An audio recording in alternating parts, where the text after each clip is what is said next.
Down in the low country, where the cypress trees weep moss into the black water and the air hangs thick as a shroud, they tell a story. Not in the daylight, mind you, but when the sun bleeds out over the marsh and the night insects begin their sermon. It's the story of Jedediah, the blacksmith, and the iron gate he was born to unmake. Jedediah was a freedman, but freedom in those days was a fragile thing, like a candle flame in a hurricane. He was born with calloused hands and a soul that felt the weight of generations. His father had been a smith, and his father before him, all in the service of the Beauclerc plantation. Old man Beauclerc was a devil carved from Georgia clay, a man whose cruelty was a shadow that outlived him. They say when he died, the ground itself sighed in relief.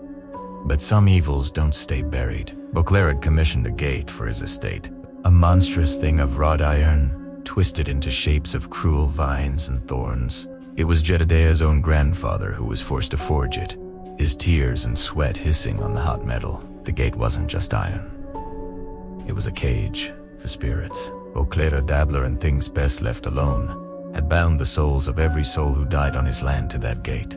They were his eternal servants, trapped in the cold, unfeeling metal. And when Beauclerc died, his own wicked spirit became the gate's lock, its master in death as he had been in life. Jedediah inherited the old smithy, a place haunted by the ghost of hammer blows and whispered sorrows. He was a quiet man, broad-shouldered and solemn, with eyes that saw more than the living world. He could feel the plantation, feel the silent torment that radiated from the great house and its iron gate. Travelers who passed it at night spoke of whispers on the wind, of cold spots that clung to your skin. On the fatal, dark figure seen pacing behind the bars, a phantom landlord still guarding his stolen kingdom. Jedediah knew the whispers. They were the names of his kin, the echoes of his ancestors. They called to him in his dreams, their voices like the rustle of dry leaves, begging for release. His grandmother, a woman with roots deep in the old ways, had told him the prophecy before she passed. The hand that forged the cage, she'd rasped, her voice thin as thread, is the only hand that can break it. But iron demands a price, child. It always demands a price. One night, a storm rolled in from the coast, a tempest of biblical fury. The sky turned a bruised purple, and the wind howled like a mourner. Jedediah felt a pull, a summons he could no longer ignore. He walked out of his smithy, the rain plastering his shirt to his skin, and headed for the Beauclerc estate. The air grew colder with every step, the scent of decay and stagnant water filling his lungs. There it was, the iron gate. It loomed in the flashes of lightning, a skeleton of black metal against the raging sky. It seemed to breathe, to pulse with a malevolent energy. And beneath a figure coalesced from the shadows old man Beauclerc, his form shimmering and indistinct, his eyes burning with cold, dead light. He didn't speak, but his voice slithered into Jedediah's mind. Asterisk, trust my property. Mine. Asterisk. Jedediah didn't flinch. He turned his back on the gate and walked back to his smithy. The time for fear was over. The time for forging had come. He stoked the forge until the coals glowed with the heart of a dying star. He didn't use new iron. Instead, he gathered the old things, the broken things from the plantation, a rusted sickle that had known untold suffering, a length of chain from the whipping post, a slave collar, its metal still holding the memory of despair. He laid these artifacts of pain upon the fire, chanting the old words his grandmother had taught him, words of binding and unbinding. As the metal began to glow, the smithy filled with sounds. The shriek of the wind outside was joined by spectral whispers inside, the cries and moans of the spirits trapped in the iron. They swirled around him, ghosts of light and shadow, their pain a physical force in the room. But they didn't harm him. They watched.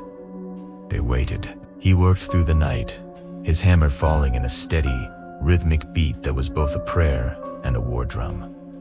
Asterisk, clang, asterisk. For the mother separated from her child, asterisk, clang, asterisk. For the man worked to death, under a merciless sun, clang. For the dignity stolen, the lives broken. Asterisk, clang asterisk, for his grandfather's hands. With every strike, the metal seemed to drink the light from the room. He wasn't just forging a hammer or a crowbar. He was forging an instrument of justice, a cheme of concentrated sorrow. As dawn approached, the storm outside reached its zenith. The metal on the anvil no longer glowed red or orange. It was black, a perfect, light-devouring black. It was cool to the touch, yet it hummed with an impossible energy. He had forged a simple, heavy crowbar, but it was more than that. It was an ending. He carried the crowbar back to the gate. Beauclair's spirit was waiting, more solid now, his ghostly form crackling with rage. Asterisk, you cannot unmake what is mine. They are my harvest. My legacy. Asterisk, your legacy is rust and tears. Hedidia sighed, his voice calm and clear above the storm. And tonight, it ends. He wedged the tip of the black crowbar into the lock of the gate, the very spot where his grandfather had sealed the curse. The moment the two metals touched, a deafening silence fell. To wind Diadi, the rain stopped. The world held its breath.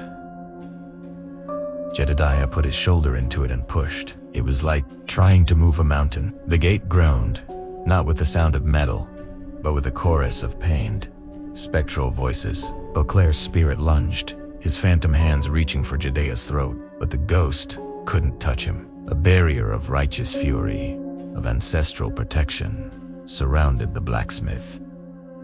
Asterisk, you will join them. Asterisk, the spirit shrieked, his voice tearing at the silence. Asterisk, your soul will be the new lock. Asterisk, a price must be paid.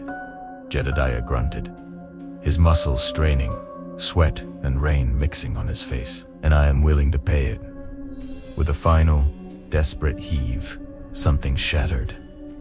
Not the lock, not the iron. Something deeper. A wave of brilliant white light erupted from the gate, so bright it bleached the world of color.